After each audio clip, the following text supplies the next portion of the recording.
So in this step, you are going to type in the function.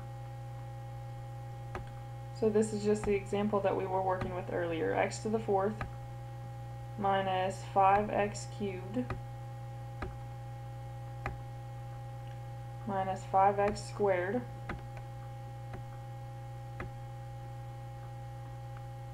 plus 23x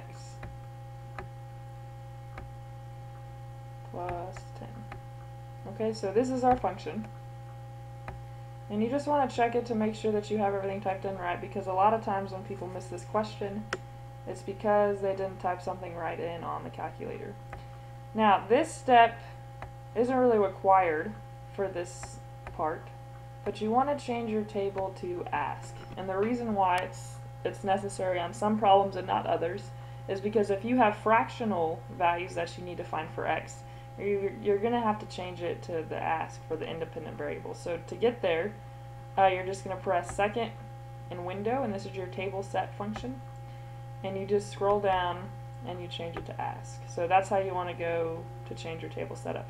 Now that's going to change it so that when you look at your table, it's just blank. And the reason it's blank is because we have to ask for the values of x that we want.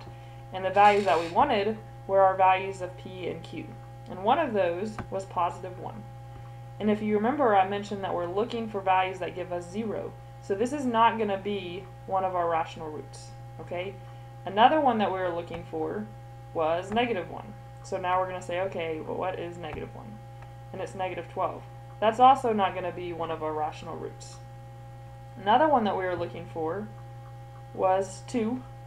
And this is just coming from our list of p's and q's. That was 12. It's not it.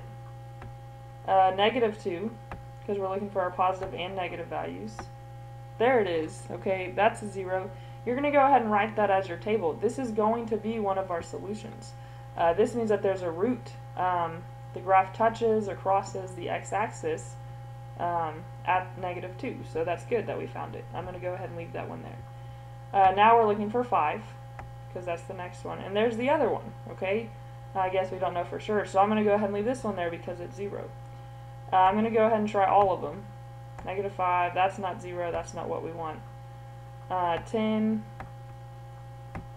that's not one that we want. And then negative 10, I'm pretty sure this one's not going to work because we're getting farther away from the x-axis, and sure enough, it's not. So we've tried all the values of p and q, all the positive and all the negative ones, okay? And these are the values that we have found that give us 0 when we do our table. So you just want to make sure that you get these, and then you're going to write them down where I have the zeros listed on the page before, and you're going to use this to do step number 3.